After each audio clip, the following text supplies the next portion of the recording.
दोस्तों आज हम आप लोगों को दिखा रहे हैं भारतीय कल्चर, गांव की परंपरा और सनातन धर्म की खूबसूरती। यहाँ आप देख रहे हैं एक घर में शादी है। शादी से पहले घर की औरतें जा रही हैं गांव के तालाब की खुदाई करने के लिए और उसका पूजन करने के लिए, क्योंकि यही है सनातन धर्म की खूबसूरती जो हमें प्रकृति और पर्यावरण से जोड़ कर रखता है और प्रकृति को ही परमात्मा का रूप समझ करके पूजा जाता है। यहाँ देख सकते हैं पूरे पूजन की सामग्री लेकर गांव में जिसके घर शादी है वो ढोल नगाड़े के साथ सारी महिलाएं उस तालाब की ओर बढ़ रही हैं जो गांव का प्रमुख तालाब है।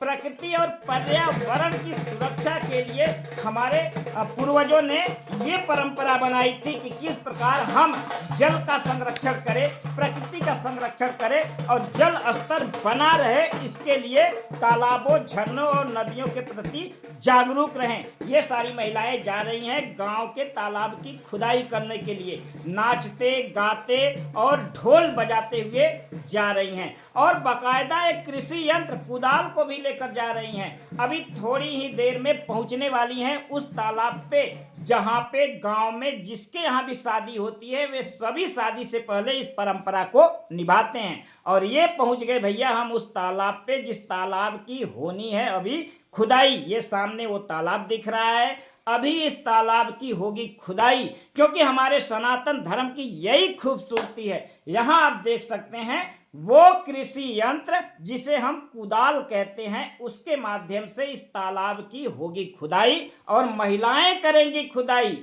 ये परंपरा हमारी है कि जब भी हमारे घर शादी ब्याह का उत्सव हो, मेहमान इकट्ठे हों, तो सब मिल करके पहला हमारा फर्ज बनता है कि हम अपने पर्यावरण के प्रति जागरूक रहे, जल का संरक्षण करें। इसके लिए देख सकते हैं उस कृषि यंत्र कुदाल की पूजा हो चुकी है, तालाब की पूजा हो चुकी है।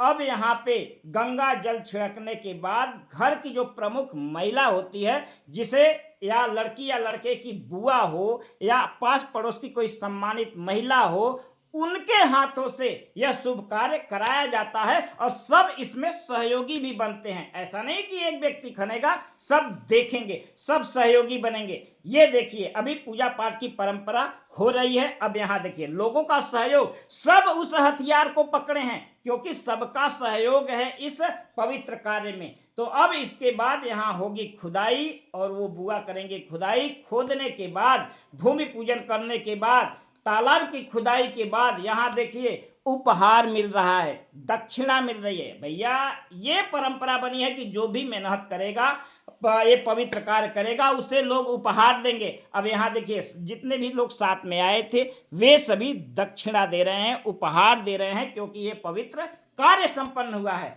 अब इस जो पैसा है लगभग 400 से 500 रुपए यहाँ पे इकट्ठा हो चुका है, मिल चुका है। अब इस पैसे को सामूहिक रूप से खर्च होगा, कोई ऐसी वस्तु खरीद कर लाई जाएगी जो सब मिल बांट कर खाएंगे। ये परंपरा है हमारे सनातन धर्म की। हमारा सनातन धर्म ही एक ऐसा है जो प्रकृति को परमात्मा का दर्जा देता है। नदियों का, झरनों का, तालाबों का, वृक्षों का, पहाड़ों का, यानी पूरी प्रकृति ब्रह्मांड का परमात्मा का रूप मानकर उसे पूजा जाता है। पूरी दुनिया में ऐसा कहीं नहीं है जहां प्रकृति को परमात्मा का दर्जा मिले। अब ये देखिए पूजन करने के बाद लोग नाचते गाते फिर अपने घर की ओर लौटेंगे। अभी तालाब पे लोग उत्सव मना रहे हैं क्योंकि हम एक पवित्र कार्य कर दिए, इसलिए नाच गा रहे हैं, सबको प्रेरित कर रहे हैं। से पातर अरे नाना में बाबा दे